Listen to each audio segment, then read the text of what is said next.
There are many different types of vehicles in use today, and they all have to share the same roads. But the major problem with sharing the road is seeing the situation in purely human terms. A driver gets in his car, and the car and driver become a single impersonal machine. A rider puts on a helmet and protective equipment, and like the car driver, some of his identifiable human characteristics, like his hairstyle or a great smile, begin to fade from view. So it's quite possible that the driver will treat the rider on his motorcycle in a way that he'd never treat him face to face. And the way the car driver treats the motorcycle rider is important because in a collision, a rider is more vulnerable than a driver. Car drivers have a steel cage all around them. By contrast, the motorcycle rider has only his riding skill and basic protective equipment to depend on.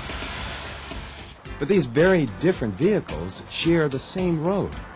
The most common accident between drivers and motorcyclists involves a car turning in front of an oncoming motorcycle. Even good drivers sometimes don't notice motorcycles or misjudge the rider's intentions. Motorcycles are much shorter and narrower than cars, so they present a smaller profile. If a driver is subconsciously expecting a motorcycle to be as long and as wide as a car, he may think it's farther away or going more slowly than it really is. The solution to this is to take the time and effort to look not just once, but twice, and yes, 3 times, to make sure just how far away the rider is and just how fast he's approaching. Intersections are the most likely places for a collision for 2 reasons. First, because the car driver may not detect the motorcyclist.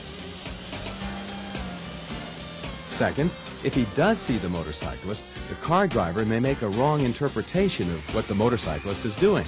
It's important for both riders and drivers to communicate their intentions, use your turn signals, and cancel them after a lane change. Why do car drivers sometimes tailgate a motorcyclist? Because a driver can see past a motorcycle easily. He may not consider the bike much of a threat or realize how close he actually is to it. The car driver may even be concentrating on the vehicle in front of the motorcycle. When following a motorcycle, allow at least a 2-second following distance. You work it out like this. Choose a marker that the motorcycle you're following is passing. For example, as the motorcycle hits the shadow of this bridge, count 1001, 1002 before you pass the shadow. That's your 2 seconds. Always look before pulling out. It's especially important to check the rear view and side view mirrors when backing up and to look over your shoulder too.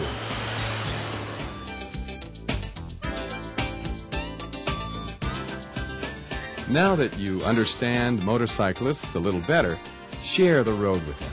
Treat them like the guy next door.